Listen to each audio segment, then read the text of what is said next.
Le mindset de Maxime est mort. Regarde, il a eu un 5 en maths.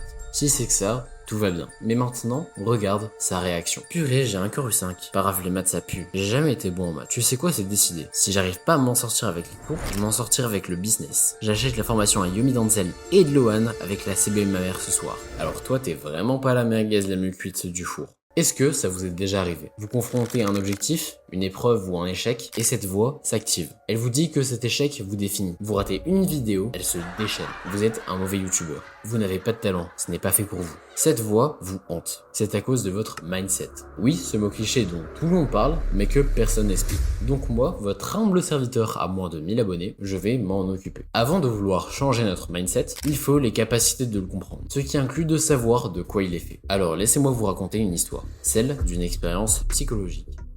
On a pris 400 enfants et on les a divisés en 2 groupes. Les 2 groupes font un puzzle. Une fois réussi, ils gagnent un compliment. Il varie selon le groupe. Le premier groupe est intelligent, le deuxième est persévérant. Parlons du groupe des intelligents. À votre avis, quelles croyances ont-ils? Ils pensent être intelligents, certes, mais ont-ils une croyance porteuse ou limitante? C'est bon? Vous avez réfléchi? Alors laissez-moi vous raconter la suite de l'expérience. On leur propose un deuxième puzzle, beaucoup plus complexe qu'avant. Alors, les enfants sentent leur statut d'intelligence menacé. 67% de ces enfants abandonnent avant même de commencer le puzzle. Et le reste, ne réussissant pas à le faire du premier coup, abandonnent pendant qu'ils font le puzzle. Sur 200 enfants, aucun ne réussit à faire le deuxième puzzle. Vous comprenez maintenant, la croyance est limitante. Un fixed mindset est présent. Après ce cas complexe, voyons comment le deuxième groupe s'en sort. Le premier groupe était intelligent et celui-ci est persévérant. Une simple différence dans le compliment. Et pourtant, ici 92% de ces enfants acceptent de faire le deuxième puzzle. Et devinez quoi? Quasi tous ces enfants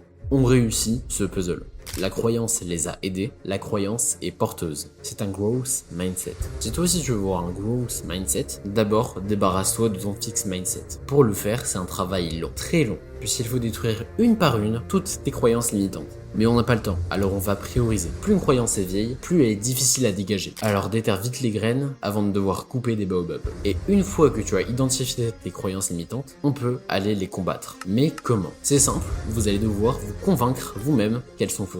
Moi par exemple, actuellement j'ai 2 croyances limitantes. La première, c'est que je suis mauvais socialement. La deuxième, c'est que j'ai pas le temps pour les cours. Donc en ce moment, j'aborde pour aucune raison valable des gens dans ma salle et je révise dans le bus. Et quand je serai fort en relations sociales, ces croyances disparaîtra d'elle-même et se fera remplacer par une croyance portante qui me dira que je sais interagir avec les autres.